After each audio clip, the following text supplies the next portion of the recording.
अब आप लोगों को वॉल्यूम 1 का PDF फाइल अध्याय 37 और 38 का दिया जा रहा है। इसे अच्छी तरह प्रैक्टिस कर रेगुलर डिबेट लिखने की कोशिश करें, नहीं तो ज़्यादा दिन छोड़ने पर स्पीड कम जाएगी और धीरे धीरे वर्ड भी दिमाग से उतरते जाएगा। इसलिए कोशिश करें कि रेगुलर लिखें। धन्यवाद। चलिए अब आप लोग रेडी हो जाइए। स्टार्ट। उपाध्यक्ष महोदय, बजट पर जो चर्चा चल रही है उसमें भाग लेते हुए मैं भी अपने विचार सदन के सामने प्रस्तुत करना चाहता हूँ। इस पर विचार करते समय दो स्थितियों को हमें दृष्टि में रखना होगा।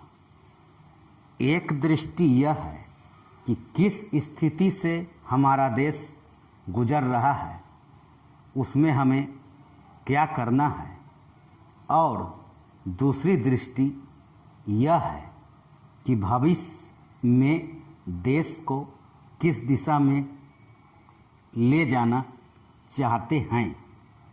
जब तक इन दोनों दृष्टिकोणों को सामने रखते हुए इस बजट को नहीं जांचेंगे, तब तक हम यह निर्णय नहीं कर पाएंगे कि यह जो बजट हमारे सामने रखा गया है वह देश की दृष्टि से उचित बजट है या नहीं।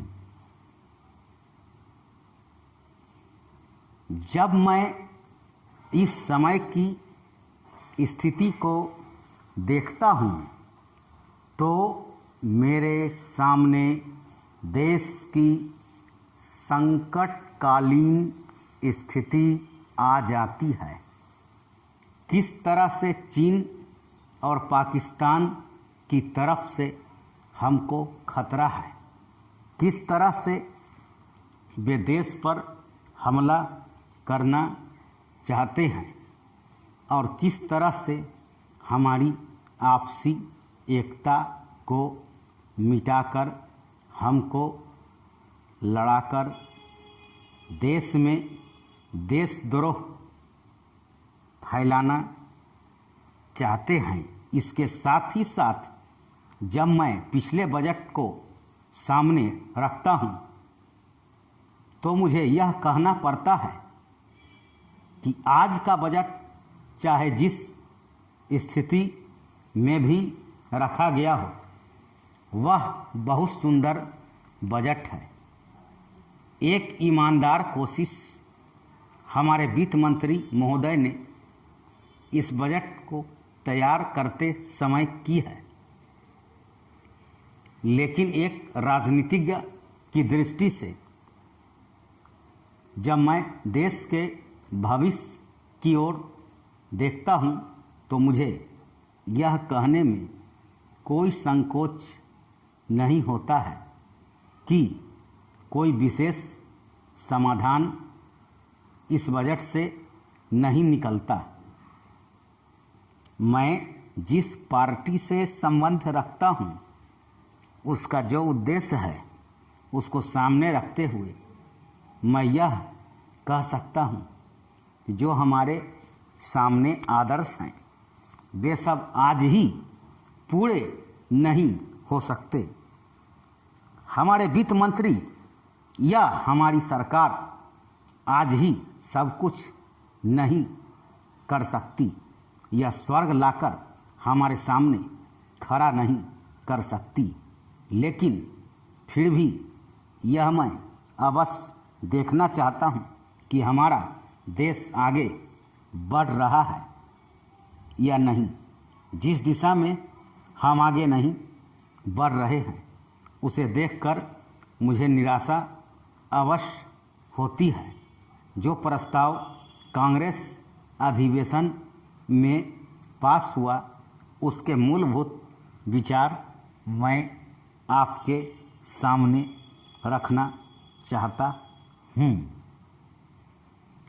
वहाँ हमने यह निश्चय किया था कि वर्तमान पंचवर्षीय योजना खत्म होने तक देश की जनता की ज़रूरत की चीज़ें पूरी कर दी जाएंगी।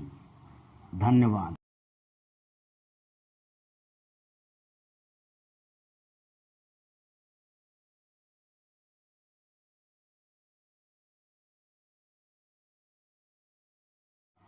रेडी रहेंगे? स्टार्ट। उपाध्यक्ष महोदय, उसमें हमने साफ साफ कहा था कि जो गरीब वर्ग है, जिसकी गरीबी के बारे में सभी जानते हैं, उसको देश की आमदनी का जो औसत है वह अवश्य ही मिल जाएगा और इस दिशा में हमारा प्रयत्न जारी रहे। हमारा जो बजट है उसको जब तक अपनी आर्थिक व्यवस्था या अपने विचारों के अनुसार नहीं आंकेंगे तब तक उस ध्येय की पूर्ति नहीं हो सकती। यदि इस दृष्टि से अपने बजट को देखते हैं तो हम इसे न अधिक और न कम नंबर दे सकते हैं। मेरी प्रार्थना यह है कि सरकारी या सरकार जिन संस्थाओं को सहयोग देती है उन्हें आदेश दे दिया जाए कि वे देश की उन्नति का विचार करें, परंतु खाने की पुष्टि देकर नहीं। यह कार्य शीघ्र से शीघ्र होना चाहिए। इसका कारण यह है कि उच्च श्रेणी आम जनता का आदर्श होती है और जो कुछ उच्च श्रेणी के लोग करते हैं उसकी नकल कनिष्ठ श्रेणी के लोग करते हैं। इसलिए यह काम पहले उच्च श्रेणी पर हो जाए तो आम जनता पर उसका प्रभाव अवश्य गहरा पड़ेगा। सप्ताह में 2 बार भोजन छोड़ने का जो मेरा सुझाव है, इससे न केवल अनाज, वरन ईंधन, तेल, कोयला आदि सबकी बचत होगी। भोजन छोड़ने के अलावा अन्न बचाने का और भी एक तरीका है, वह भी सामूहिक सामाजिक श्रेणी पर किया जा सकता है। जानते हैं कि इस देश में 10% अन्न कौन खराब करता है? कीड़े, पंछी, बंदर और बोरियां। ठीक न होने से अनाज गिर जाता है और मिट्टी में मिल जाता है। यह विचारणीय है।